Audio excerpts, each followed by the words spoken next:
दोस्तों, परिवारवादी राजनीति का सबसे बड़ा दुष्प्रभाव यही है कि जब इन राजकुमारों की सत्ता और सिंहासन डोलने लगते हैं, तो ये भाषाई, क्षेत्रीय और धार्मिक आधार पर अपनी जनता को भड़काने का काम करने लगते हैं।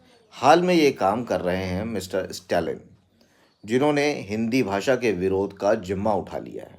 और ये जिम्मा इन्होंने अचानक उठा लिया, क्योंकि इनको लग रहा है कि अब जिस तरह से उड़ीसा में इतनी पुरानी सरकार को भी जनता बदल सकती है, जबकि बीजू साहब के पुत्र नवीन बाबू एक ईमानदार छवि वाले राजनेता हैं, तो ये तमिलनाडु के समीकरण भी भाजपा बदल सकती है और देश में एक समान रूप से प्रभावी हो सकती है। तो इन्होंने तमिल संवेदनाओं को और भावनाओं को कुरेदने का काम शुरू कर दिया। जबकि ये सत्य ये है कि हाल में ही बीते कई वर्षों से मोदी जी तमिल और काशी में संस्कृत और तमिल के बीच में सामंजस्य स्थापित करने के लिए, क्योंकि ये दोनों ही प्राचीनतम भाषाएं हैं और तमिल भाषा हमारे भारत की एक सबसे सम्मानित भाषा है, लेकिन इन लोगों को अपनी राजनीति चलाने के लिए इसको रुपये से लड़ाना है, तो ये अपना एजेंडा लेकर के सामने आ गए।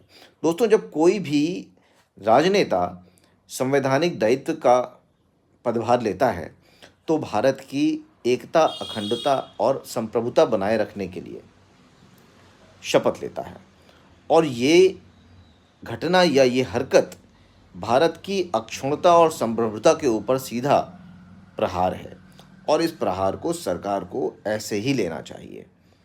इस सरकार को भंग करके वहाँ राष्ट्रपति शासन लगाएं और भारत में एक समान नागरिक संहिता को जितनी जल्दी हो सकता है लागू कराएं। अदरवाइज ये सारे राजनेताओं के फैमिली लाइनेज वाले राजनेता जो उत्तर प्रदेश, बिहार से लेकर तमिलनाडु तक फैले हुए हैं, ये सब राजकुमार अपनी अपनी गद्दियां बचाने के लिए भारत के साथ कोई भी समझौता करने को तैयार हो जाएंगे।